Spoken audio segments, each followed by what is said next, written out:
How is everyone?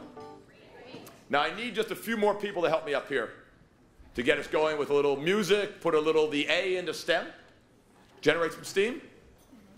All right, we have our group joining us. And how's everyone doing this morning? All right, good? Yeah, good.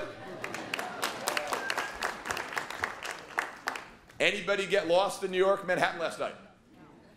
Everybody's found their way here? Well, we're welcome and really delighted to have everyone back for today. How many people are new joining us today who were not here yesterday? And we have a handful. Okay, great. Well, welcome. You talk to your people next to you, but I think you missed a great day yesterday. And we're really delighted to have this Force for Good here with us today for the 13th CECP Summit. Few highlights from yesterday for those not here and to remind those who are here. I know a few people had some late nights there last night. First is we did talk about the power in this room, kind of this force for good that we are. How many dollars of revenue? Do you remember that from yesterday? $5 trillion of revenue in this room, bigger than the GDP of Japan. So kind of a power group, and that you all managed investments in society around the number of $15 billion, yeah, like a size of a Fortune 200 company. So lots of power in the room. We also talked some about the sea change, about what's kind of happening in the space of corporations stepping up and making a difference in society across an array of activities, whether it's in areas of wages, whether it's in areas on collaborating around health and wellness, on integrating and hiring veterans, on key issues around diversity and inclusion throughout the world. So really delighted to have everyone here. We also had a chance to hear from CECP's experienced directors and really appreciate the great comments from Courtney and from Carmen and from Sarah to give a sense and a perspective on what CECP is all about. We also then honored Vivian Picard from General Motors. Wasn't she great? Really great comments and messages. And Vivian from Mississippi, been at General Motors for 30 years during lots of change in time, and was this year's award, the Charlie Moore Award winner. So this year's Charlie winner. And then talked about her optimism and the importance of just helping people and what she saw her role in that at General Motors and throughout her career has been. And how many can recall the remarks from Janetta Coles, Dr. Coles? Right? Inspirational comments. Who also talked about some of the optimism, but some of her outrage, that some of the issues that we thought were behind us are still here today. And in her wonderful voice, articulated, I think, some real issues and concerns, and yet at the same time talked about the importance of service and service as leadership. Service as the rent you pay for your place on this planet. Some great comments from Dr. Coles. She also talked not only about STEM, but about STEAM, which adds the arts in. So we decided to add the arts in today. So you'll hear more from that here in a bit.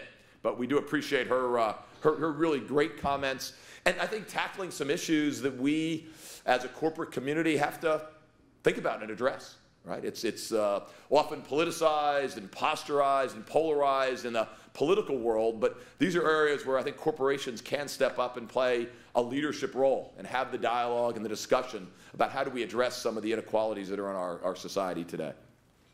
Then Dave Jealous spoke on mindfulness, right? And the idea of every once in a while just pausing, thinking, and being right here, right now. Not on the BlackBerry over there. I'm sorry, off the, but just being in the present and being in the moment. And a cool line, which I don't think these words have ever been used in the same sentence before, the spiritual heart of corporate America. There's a whole bunch of people who don't believe corporate America either has a heart or would be spiritual, but that whole interconnection is I think, very powerful. We're seeing some very interesting developments and heard about great stories. Mark Bertolini up at Aetna and the group up at Green Mountain Coffee and others who are really engaging in these kinds of efforts.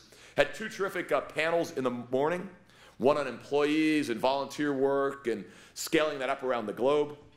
And the other is how we can use technology to scale up. And we're going to hear more about this idea of scaling today. But it is, the innovation, the ideas are out there.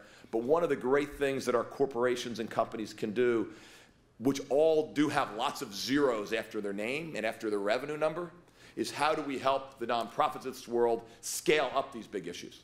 It's where a lot of our skills reside. We all love the innovation part, but scaling, I think, is really a powerful area in which we can, those panels both spoke about, and I think we can continue to learn from. We heard from Carmen Perez. Wasn't Carmen great on the data? With the latest information on CECP's data. Some good findings that we've seen in terms of increases by most companies. This notion that companies that are measuring are the ones that tend to be investing more into the space. And also that companies that are investing more in the space seem to be outperforming and growing faster. So lots more work that needs to be done on that, company by company, but some powerful thoughts there for Carmen, as well as I think some of the exciting things that CECP is doing in the data world, helping companies with customized work on the global area, next generation measurement as well. Another key thing that CECP is noted for are the CEOs. And we had, I thought, a great panel yesterday hosted by Diane Brady with Ann Mulcahy, former CEO of Xerox, as well as Pat Burke, the current CEO, new CEO of HSBC. Liked Ann's comments about moments of truth. The sense that you can say everything you want, but the actions you take, the people you hire, you promote, you fire, you reward, that's really the signals that CEOs and executives are sending in their roles. And the real importance to do right by your employees and by your customers.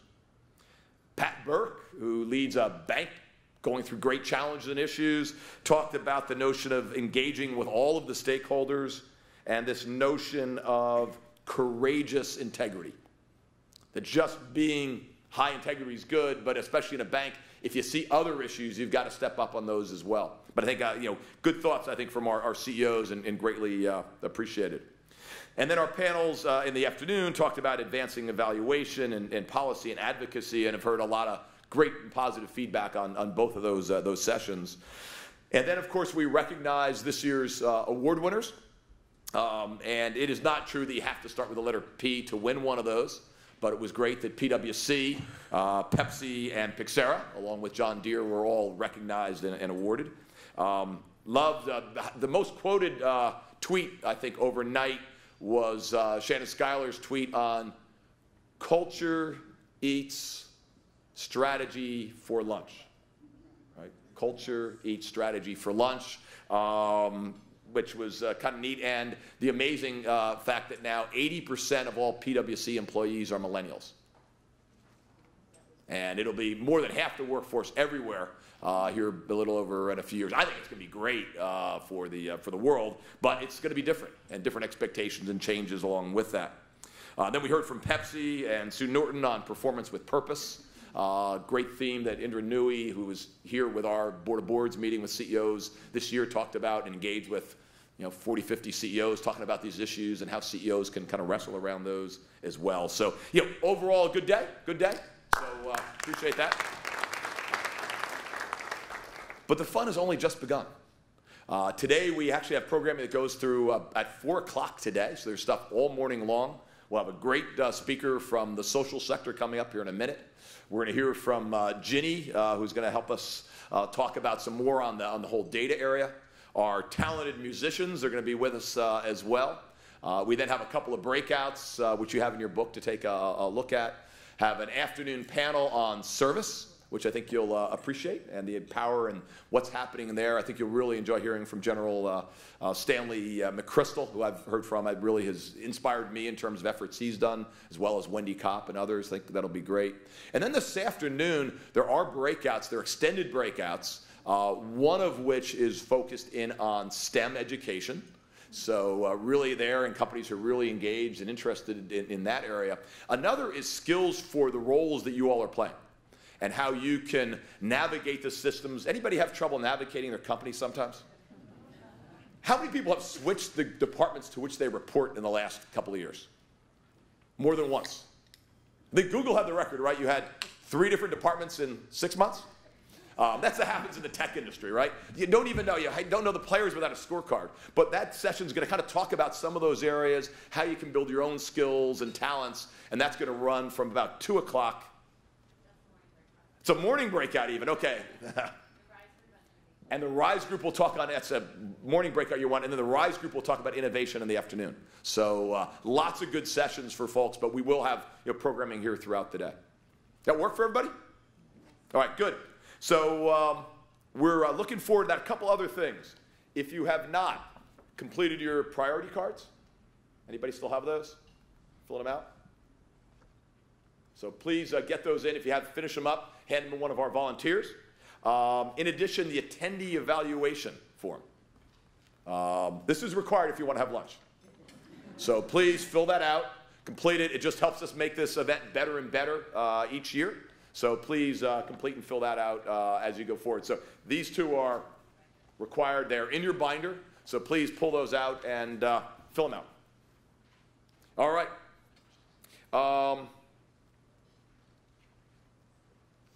Good. Now, it is really my honor to introduce our keynote for today, Carolyn Miles. Carolyn is the CEO of Save the Children, an organization which last year transformed the lives of over 140 million children in 120 countries. I'm relatively new to this whole social space, having run public companies and others in the past. But of all the people I've seen in the social space, I've seen a lot of bright people in the social space. I've seen a lot of people in the social space who get things done. I don't know of anybody who is brighter, who also gets things done like Carolyn. Carolyn is a graduate of Bucknell University. She then went on to the Darden School at the University of Virginia for her MBA, worked for American Express on the corporate side, and then joined with Save the Children in 1998.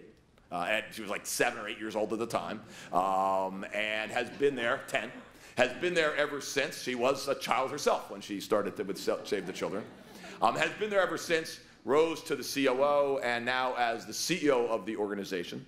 We were fortunate yesterday to hear from Ann Mulcahy. Ann is the chairman of the board of Save the Children, and she's indicated she would speak, but only if Carolyn spoke, because she can really provide such great perspective of what's happening in the industry, and a group that's doing remarkable partnerships with corporations and companies, and has kind of figured that out because she's seen both sides of how this whole equation comes together.